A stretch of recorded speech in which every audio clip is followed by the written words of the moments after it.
माहिती आहे, बाळ होण्याआधी मी जॉब करायचे.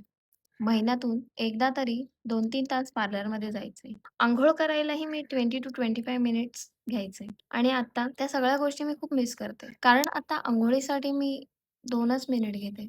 कारण मला तेवढेच मिळतात. पार्लरला जाणं तर मी जवळपास बंदच केलंय आणि त्यात मी जॉबही करत नाही आणि दिवसभर मनात फक्त एकच विचार चालू असतो, सगळ्यांचं लाईफ नॉर्मल चालू आहे. माझ्या बाळाचे बाबा, त्यांचं लाईफ जवळपास पूर्वीसारखं आहे. हो, आता त्यांना घरी लवकर यायची ओढ असते. बाळाला भेटायची उत्सुकता असते. पण सकाळी ऑफिस, संध्याकाळी घरी आणि मग फॅमिलीसोबत टाईम स्पेंड करायचा. बस आयुष्य तसंच सुरू आहे. बट मी दिवसभर घरी एकटी असताना सतत एकच विचार करत असते. पुन्हा कधी असा दिवस येईल, की मी परत जॉब करू शकेन. अंघोळीसाठी निवांत पहिल्यासारखा वेळ घेऊ शकेन. महिन्यातून एकदा का होईना मी 2-3 तास पार्लरमध्ये जाऊ शकेन.